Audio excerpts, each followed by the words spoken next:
Hello दोस्तों, welcome back to the channel. आज हम बात करने वाले हैं एक बहुत ही इंपॉर्टेंट डेटा स्ट्रक्चर के बारे में, ट्री डेटा स्ट्रक्चर। नाउ इस वीडियो को एंड तक ज़रूर देखना क्योंकि ये टॉपिक नॉट जस्ट थ्योरेटिकल है, बल्कि इसके रियल वर्ल्ड एप्लीकेशन भी काफ़ी ज़्यादा है। चलिए शुरू करते हैं। तो सबसे पहले तो एक ट्री होता क्या है? तो ट्री इज़ बेसिकली एक हायरार्किकल डेटा स्ट्रक्चर होता है, जिसमें डेटा जो होता है वो पैरेंट और चाइल्ड रिलेशनशिप में स्टोर होते हैं। रियल लाइफ में भी आपको इसके काफ़ी एग्जांपल्स मिल जाएँगी, जैसे कि एक कंप्यूटर का फ़ोल्डर स्ट्रक्चर। आप अपने फ़ोल्डर्स रखते हैं। तो ये बेसिकली पैरेंट फ़ोल्डर और उसके अपने चिल्ड्रन फ़ोल्डर और उसके अपने चिल्ड्रन फ़ोल्डर्स का एक स्ट्रक्चर बनाता है। या फिर आप एचटीएमएल का डॉक्यूमेंट स्ट्रक्चर ले लो, जैसे कि आप एचटीएमएल के रूट नोड्स क्रिएट करते हो और फिर उसके अंदर सेपरेट टैग्स क्रिएट करते हो, इमेज के लिए, टेक्स्ट के लिए, बोल्ड के लिए। तो वो उसके एचटीएमएल जो रूट नोड होता है, उसके चिल्ड्रन नोड कहलाते हैं। नाउ जो ट्री का टॉप मोस्ट नोड होता है उसको हम कहते हैं रूट, और उसके नीचे जो नोड्स होते हैं उसको कहते हैं चाइल्ड नोड्स।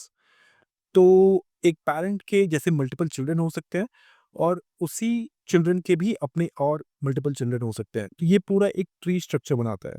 एक रूट नोड के मल्टीपल चिल्ड्रन होंगे, उन मल्टीपल चिल्ड्रन नोड्स के भी मल्टीपल चिल्ड्रन हो सकते हैं। तो इसी तरह से एक रिकर्सिव स्ट्रक्चर बन जाता है। नाउ बात करते हैं कुछ इंपॉर्टेंट टर्मिनोलॉजीज की।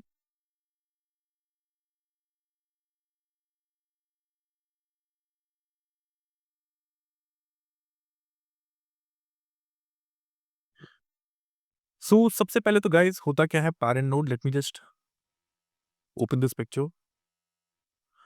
इसमें रूट नोड, जैसे मैंने आपको समझाया, root node is the most like सबसे पहला नोड किसी भी ट्री का वो होता है, कहलाता है रूट नोड। हमेशा रूट नोड एक ही रहेगा। There could not be multiple root node. आपके एक सिंगल रूट जो नोड होगा उसके अलोंग जितने भी उसके चिल्ड्रन नोड्स होंगे वो उस रूट नोड के चिल्ड्रन कहलाएंगे। तो सबसे पहले स्टार्ट करते हैं अपने पैरेंट नोड से। जो नोड किसी और नोड का डायरेक्ट प्रेडिसेसर होता है उसे हम पैरेंट नोड कहते हैं। तो यहाँ पे एग्जांपल आप ले लो, जैसे B is the parent of D and E. Next child node क्या होता है? जो नोड किसी पैरेंट का सक्सेसर होता है उसे हम चाइल्ड नोड कहते हैं। यहाँ पे आप एग्जांपल ले लो, जैसे D and E are basically child nodes of B, then your B and C nodes are basically the child node of A. फिर रूट नोड, जैसे मैंने आपको बताया, ट्री का जो सबसे ऊपर वाला नोड, सबसे पहला नोड होता है जिसका कोई पैरेंट नहीं होता, हम उसको कहते हैं रूट नोड। यहाँ पे इस केस में हमारे पास रूट नोड है A. Now next, what is the leaf node? जो नोड्स आगे किसी और नोड को पॉइंट नहीं करते हैं, यानी कि कोई चिल्ड्रन नहीं होते जिन नोड्स के, उनको हम कहते हैं लीफ नोड। इस केस में यहाँ पे होंगे I, J, K, F, G and H. These are all leaf nodes. Next, what is your ancestor? Ancestor किसी भी नोड के रूट तक जाने वाला जो पाथ होता है, जैसे कि आप यहाँ पे देख सकते हैं, ए और जो बी है वो एक एंसेस्टर नोड है फॉर ई। तो इस केस में जैसे आप यहाँ पे देखो, A is the root node और B is the child node of A. उसी केस में जैसे E is the child node of B, but E का जो एंसेस्टर होंगे वो होंगे बी एंड ए, और जो इनका पाथ होता है इसको कहते हैं एंसेस्टर पाथ। तो ए और बी एंसेस्टर हो गए ई के, एंड जो ए से लेके पूरा ई तक का जो पाथ होता है उसे कहते हैं हम लोग एंसेस्टर पाथ। बेसिकली इसको समझने के लिए ऐसा समझो, किसी भी नोड के रूट तक जाने वाला जो पाथ होता है और उसमें जितने भी नोड आते हैं उस पाथ पे, वो सब उसके उस नोड के एंसेस्टर नोड होता है। तो जैसे यहाँ पे रैंडमली मैं let's say I pick up जे, तो रूट नोड तक पहुंचने के लिए जितने भी मेरे पास नोड यहाँ बीच में आते हैं इस पाथ पे, जैसे डी एंड बी, और रूट नोड यहाँ पे हो गया ए, तो जे से लेके रूट नोड तक पहुंचने के बीच में बस डी और बी आए कि ये भी इसके एंसेस्टर बन जाएंगे। तो इस जे नोड के एंसेस्टर्स हुए D, B and A. Great. Now let's talk about the descendant. So अगर एक्स नोड, लेट्स एक्स किसी नोड वाई का चाइल्ड होता है, या फिर ग्रैंड चाइल्ड, या फिर उसके आगे का नोड हो, तो एक्स उसका डिसेंडेंट कहलाता है। तो डिसेंडेंट नोड बेसिकली काफी सिंपल हो गया। जब भी आपके पास इस केस में B and C would be the descendant node of A. उसी केस में अगर मैं बी की बात करूं, तो बी के डिसेंडेंट नोड्स हो गए डी, ई, आई, जे, के। अगर मैं सी की बात करूं तो सी के डिसेंडेंट नोड हो गए F, G and H. Next you have siblings. जब एक ही पैरेंट किसी मल्टीपल चाइल्ड नोड्स के होते हैं तो उसको हम कहते हैं सिबलिंग्स। जैसे इस केस में D and E are siblings of each other.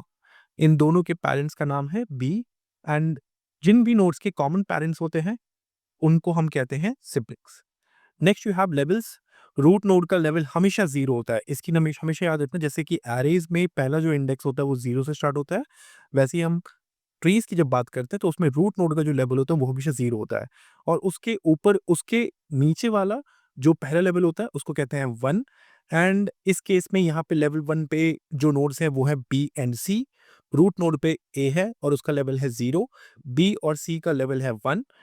Then level 2 पे D, E, F, G and H, these are level 2 nodes. Then level 3 पे आपके पास सिर्फ 3 नोड्स हैं, I, J and K. Next you have internal node. जो nodes at least एक child रखते हैं उन्हें ही कहते हैं इंटरनल नोड्स। यहाँ पे हमारी केस में इंटरनल नोड्स कौन कौन से हो गए, जिनके एटलीस्ट एक चाइल्ड है, जैसे B, E, B, C and A, these are called internal nodes. Next you have neighbours. जो एक नोड के पेरेंट और चाइल्ड नोड्स उसके नेबर्स होते हैं। काफी सिंपल था समझने में, great. Now you have sub tree.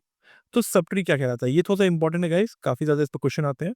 तो सर किसी भी इसको समझो ऐसे, जैसे किसी भी नोड के अपने डिसेंडेंट के साथ जो कॉम्बिनेशन बनता है उसे हम सब ट्री कहते हैं। तो इस केस में मेरे पास जो छोटा सब ट्री बन गया डी आई एन जे का, यहाँ पे मेरा ये छोटा सा अपना एक सब ट्री बन गया। फिर यहाँ पे इस केस में यहाँ पे एक और सब ट्री बन रहा है C F G and H. फिर इस केस में यहाँ पे भी एक सब ट्री बन रहा है, जैसे B D E I J and K. Next, काफी क्वेश्चन होता है कि why tree is not a non linear data structure. तो ये थोड़ा सा आप समझो कि क्योंकि इसमें जो डेटा होता है वो सीक्वेंशियल फैशन में नहीं होता। जैसे आपके पास एरे होते हैं, इसमें सीक्वेंशियल फैशन में डेटा एंटर किया जाता है। लिंक्ड लिस्ट में आपके पास सीक्वेंशियल मैनर में जो डेटा एंटर होता है।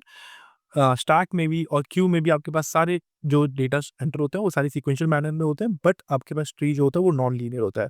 यहाँ पे जो डेटा होता है वो नॉन सीक्वेंशियल मैनर्स में ऐड होता है, बल्कि मल्टीपल लेवल्स में अरेंज होते हैं। तो यानी कि एक हायरार्किकल तरीके से। इसी वजह से ट्री को नॉन लीनियर डेटा स्ट्रक्चर कहते हैं। ये काफी इंपॉर्टेंट क्वेश्चन है और इंटरव्यू में पूछा जाता है फ्रेशर्स की ग्रेजुएशन जो जो जस्ट कंप्लीट का हुआ है। Next, how do you represent the tree. So एक ट्री के अंदर होता है एक रूट नोड और उसके जो उससे जो जुड़े होते हैं उनके मल्टीपल सब ट्रीज होते हैं, जैसे T1, T2, T3 एक्सेट्रा। हर सब ट्री का अपना एक रूट नोड होता है जो कि उस पैरेंट के साथ कनेक्टेड होता है वाया मल्टीपल एजेस। तो यहाँ पे जो सब ट्री हमारे पास है वो है B D E I J and के। यहाँ पे हमारे पास जो सब ट्री है वो है सी एफ जी एच।